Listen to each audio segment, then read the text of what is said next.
is infinite, for, by faith in it, man is directly coupled up with the spiritual power of the universe.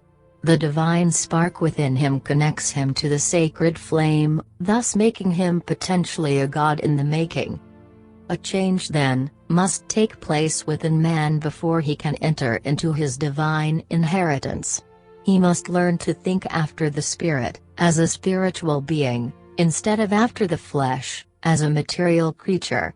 Like the prodigal son, he must come to himself, and leave the husks and the swine in the far country, returning to his father's house, where there is bread, of life, enough and to spare. Thank you for watching.